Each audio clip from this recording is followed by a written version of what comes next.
அனைவருக்கும் வணக்கம். இன்னைக்கு நம்ம பார்க்க போகிற டாபிக் முக்கியமான நடப்பு நிகழ்வுகள்.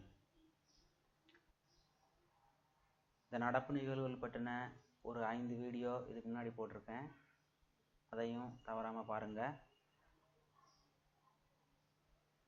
தண்ணீர் பற்றிய விழிப்புணர்வை ஏற்படுத்துபவர்களுக்கு வழங்கப்படும் தேசிய நீர் விருது எந்த ஆண்டு முதல் வழங்கப்படுகிறது? தண்ணீர் பற்றிய விழிப்புணர்வை ஏற்படுத்துபவர்களுக்கு வழங்கப்படும் தேசிய நீர் விருது எந்த ஆண்டு முதல் வழங்கப்படுகிறது? 2018. 2018 முதல் இந்த விருது வழங்கப்படுகிறது. அடல் புஜல் யோஜனா, அடல் நீர் மேலாண்மை திட்டம் தொடங்கப்பட்ட நாள் 25 டிசம்பர் 2019. அடல் புஜல் யோஜனா, அடல் நீர் மேலாண்மை திட்டம் தொடங்கப்பட்ட நாள் 25 டிசம்பர் 2019. இந்தியாவிலேயே சிறந்த நல்லாட்சிக்கான குறியீட்டில் முதலிடம் பெற்ற மாநிலம் தமிழ்நாடு. பெற்ற புள்ளிகள் 5.62 புள்ளிகள். இந்தியாவிலேயே சிறந்த நல்லாட்சிக்கான குறியீட்டில் முதலிடம் பெற்ற மாநிலம் தமிழ்நாடு, 5.62 புள்ளிகள். மத்திய அரசின் துறைமுகங்கள் மேம்பாடு திட்டம் எது? சாகர் மாலா திட்டம். சாகர்னா இந்தியில் சாகர்னா கடல்னு அர்த்தம். அப்போ கடல் துறைமுகங்கள் எங்கே இருக்கும்? கடற்கரையில் தான் இருக்கும், கடலை ஒட்டி. அதனால் சாகர் மாலா அப்படின்னா துறைமுகங்கள் சம்மந்தமானது ஞாபகம் வச்சுக்கோங்க. நாசா விண்வெளி மையத்திற்கு செல்ல நடத்தப்படும் இணைய தேர்வு go for Guru. Go for Guru, for இல்லை, கோ ஃபோர் குரு. நாசா விண்வெளி மையத்திற்கு செல்ல நடத்தப்படும் இணைய தேர்வு கோ ஃபோர் குரு. நாசா விண்வெளி மையத்துக்கு செல்ல தமிழக அரசு நிதியுதவி யாருக்கு அளித்தது? இந்த கோ ஃபோர் குரு தேர்வை மாணவி அபிநயா தேர்ச்சி பெற்றாங்க. அதனால் இந்த மாணவி அபிநயாவுக்கு நாசா விண்வெளி மையத்துக்கு செல்ல தமிழக அரசு நிதியுதவி அளிச்சிருக்காங்க. இவங்க நாமக்கல்லை சேர்ந்தவங்க. அறிவராசனம் விருது. அறிவராசனம் விருது இசைக்கலைஞர்களுக்கு கேரள அரசால் வழங்கப்படுகிறது. இது 2012 வழங்கப்படுகிறது. முதலில் இந்த விருதை பெற்றவர் KJ ஜேசுதாஸ். முதலில் ஹரிவராசனம் விருதை பெற்றவர் KJ ஜேசுதாஸ். 2018 இந்த விருதை பெற்றவர் P. சுசீலா. 2019 இந்த விருதை பெற்றவர் இளையராஜா, இசையமைப்பாளர் இளையராஜா. கோல்டன் டக் பயன்படுத்தப்படும் விளையாட்டு. கோல்டன் டக் அப்படிங்கிற ஒரு வார்த்தை எந்த விளையாட்டில் பயன்படுத்தப்படுகிறது? கிரிக்கெட். நாட்டின் முதல் தனியார் ரயில் தில்லி லக்னோ தேஜஸ் ரயில்.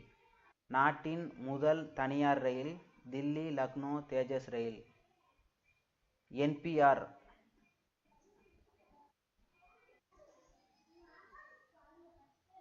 நாட்டின் முதல் தனியார் ரயில் தில்லி லக்னோ தேஜஸ் ரயில். NPR. NPRோட full form national population register. தமிழில் தேசிய மக்கள் தொகை பதிவேடு. NPR national population register. NRC national register of citizens. தமிழில் தேசிய குடிமக்கள் பதிவேடு. 2019 தாதா சாஹிப் பால்கே விருது பெற்றவர் அமிதாப் பச்சன். 2019 உலக செஸ் சாம்பியன் போட்டி நடைபெற்ற இடம் ரஷ்யா. ஆடவர் பிரிவில் சாம்பியன் மேக்னஸ் கார்லசன். மகளிர் பிரிவு சாம்பியன் ஹோனேரு ஹம்பி. இந்தியா. ஆந்திராவை சேர்ந்தவங்க, லேடி, பெண். 2017 ரேபிட் செஸ் சாம்பியன் விருதை பெற்ற முதல் இந்தியர் Viswanathan Anand. 2017 rapid chess champion விருதை பெற்ற முதல் இந்தியர் விஸ்வநாதன் ஆனந்த். நாட்டின் முதல் முப்படை தளபதி. இந்த முப்படை தளபதியை பற்றி கொடுத்துருக்கிற தகவலை நல்லா படித்து மனசில் பதிய வச்சுக்கோங்க, கேள்வி வர சான்ஸ் இருக்குது. நாட்டின் முதல் முப்படை தளபதி பிபின் ராவத். பதவி ஏற்றது 1/1/2020. முப்படை தளபதியின் பதவி காலம் 3 ஆண்டுகள். முப்படை தளபதி பதவி அவசியமானது என்று பரிந்துரைத்தது KA சுப்பிரமணியம் குழு. முப்படை தளபதி பதவி அவசியமானது என்று பரிந்துரைத்தது KA சுப்பிரமணியம் குழு. எப்போது பரிந்துரைத்தாங்கன்னா 2000. முப்படை தளபதி பதவி உருவாக்கப்படும் என பிரதமர் நரேந்திர மோடி அறிவித்தது ஆகஸ்ட் 15, 2019 சுதந்திர தினத்தன்று. முப்படை தளபதியை தேர்ந்தெடுக்க அதிகாரங்களை வரையறுக்க அமைக்கப்பட்ட குழு அஜித் தோவல் தலைமையிலான குழு. இந்த முப்படை தளபதி அந்த பதவிக்கு என்னென்ன அதிகாரங்கள் இருக்கணும், அதிகார வரம்பு, இதெல்லாம் முடிவெடுக்கிறதுக்காக ஒரு குழு அமைச்சாங்க. அது அஜித் தோவல் தலைமையில் இருந்தது. அந்த குழு அஜித் தோவல் யாருன்னு தெரியும்ல, பாதுகாப்பு ஆலோசகர். இந்திய பாதுகாப்பு விவகாரங்கள் துறையின் தலைவராக செயல்படுவர் முப்படை தளபதி. முப்படை தளபதி இந்திய பாதுகாப்பு விவகாரங்கள் துறையின் தலைவராக செயல்படுவார். இந்திய விமானப்படையில் புதிதாக இணைந்துள்ள போர் விமானம் டோர்னியர். ஸ்ரீஹரிகோட்டாவிற்கு அடுத்து 2வது ராக்கெட் ஏவுதளம் எங்கு அமைந்துள்ளது? தூத்துக்குடி. ஸ்ரீஹரிகோட்டாவிற்கு அடுத்து 2வது ராக்கெட் ஏவுதளம் எங்கு அமைந்துள்ளது? தூத்துக்குடி. செஸ் போட்டியின் 3 பிரிவுகளான கிளாசிக்கல், ரேபிட், பிளிட்ஸ் பிரிவுகளில் தங்கம் வென்றவர் யார்? Magnus Carlsen.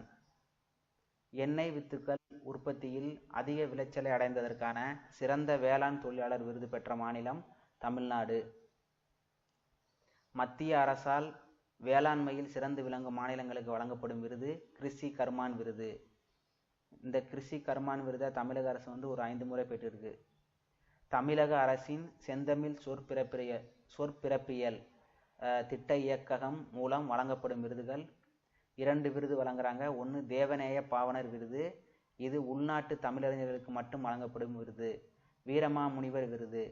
வீரமாமுனிவர் யாருதுன்னா, இவர் பேர் எதுக்கு வீரமாமுனிவர் பேரில் இந்த விருதை கொடுக்குறாங்கன்னா, அவர் ஒரு தமிழர் அல்லாத தமிழறிஞர், தமிழுக்காக தொண்டு செய்தவர். இவருடைய பேர் கான்ஸ்டாண்டின் நோபல்.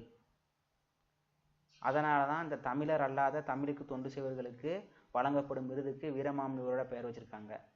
2 விருது, ஒன்று தேவநேய பாவனர் விருது, உள்நாட்டு தமிழறிஞர் வழங்கப்படும் விருது. இன்னொன்று வீரமாமுனிவர் விருது, தமிழர் அல்லாத ஆனால் தமிழுக்கு தொண்டு செய்வதற்கு வழங்கப்படுகிறது. 2019 கனடா தமிழ் இலக்கிய தோட்டம் சார்பாக வழங்கப்பட்ட இயல் விருதை பெற்றவர் சு. Venkatesan, Madurai MP, member of parliament. சர்வதேச யோகா தின விருது பெற்ற தமிழகத்தின் 2 ஊடகங்கள் சென்னை தூர்தர்ஷன் மற்றும் ஹலோ FM தந்தி குடும்பம். மகதாயி நதிநீர் பிரச்சனை எந்த 2 மாநிலங்களுக்கு இடையே உள்ளது? கோவா மற்றும் கர்நாடகா. காவிரி நதிநீர் பிரச்சனை எப்படி தமிழ்நாட்டுக்கும் கர்நாடகாவுக்கும், அது மாதிரி மகதாயி நதிநீர் பிரச்சனை கர்நாடகாவுக்கும் கோவாவுக்கு இருக்குது. குழந்தைகளை பள்ளிக்கு அனுப்பும் தாய்மார்களுக்கு ஆண்டுக்கு ரூ. 15,000 வழங்கும் தாய்மடி திட்டத்தை அறிமுகப்படுத்திய அரசு ஆந்திர அரசு. தாய்மடி திட்டத்தை அறிமுகப்படுத்திய அரசு ஆந்திர அரசு. இளம் விளையாட்டு வீரர்களை அடையாளம் காண மத்திய அரசால் கொண்டு வரப்பட்ட விளையாட்டுப் போட்டி கேலோ இந்தியா. தேசிய கல்வி மாநாட்டில் தமிழ்நாடு உயர்கல்வித்துறைக்கு வழங்கப்பட்ட விருது திங்க் எடு. தேசிய நெடுஞ்சாலை ஆணையம் சுங்கச்சாவடியில் மின்னணு முறையில் கட்டணம் வசூலிக்கும் முறைக்கு என்ன பெயர்? பாஸ்டேக். தேசிய நெடுஞ்சாலை ஆணையம் சுங்கச்சாவடி மின்னணு முறையில் கட்டணம் வசூலிக்கும் முறைக்கு என்ன பெயர்? பாஸ்டேக். நடைமுறைப்படுத்தப்பட்டது ஜனவரி 15, 2020. டேட்டையும் ஞாபகம் வச்சுக்கோங்க. 2019ஆம் ஆண்டின் அர்ஜுனா விருது பெற்ற கிரிக்கெட் வீராங்கனை பூனம் யாதவ். 2019ஆம் ஆண்டின் அர்ஜுனா விருது பெற்ற கிரிக்கெட் வீராங்கனை பூனம் யாதவ். இந்திய அஞ்சல் துறையின் 7 நட்சத்திர சேவையை நாட்டிலேயே முதல் முறையாக அறிமுகப்படுத்திய அஞ்சல் துறை தமிழ்நாட்டில் தான் இருக்குது. கள்ளப்பெரம்பூர் ஒன்றம் சேத்தி கிராமம், தஞ்சாவூர் மாவட்டம், தமிழ்நாடு. 7 நட்சத்திர சேவைனா 7 சேவையை வழங்கிறது. அது 7 சேவை என்னன்னு கமெண்ட் பாக்ஸில் போடுங்க.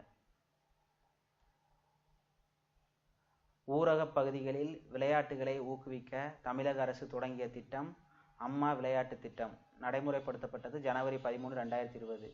ஊரக பகுதிகளில் விளையாட்டுகளை ஊக்குவிக்க தமிழக அரசு தொடங்கிய திட்டம் அம்மா விளையாட்டு திட்டம். ஜனவரி 13, 2020. நம்ம சேனல் போடுற வீடியோ பதிவுகளை தொடர்ந்து பாருங்கள். சப்ஸ்கிரைப் பண்ணுங்கள், லைக் பண்ணுங்கள், ஷேர் பண்ணுங்கள். நன்றி.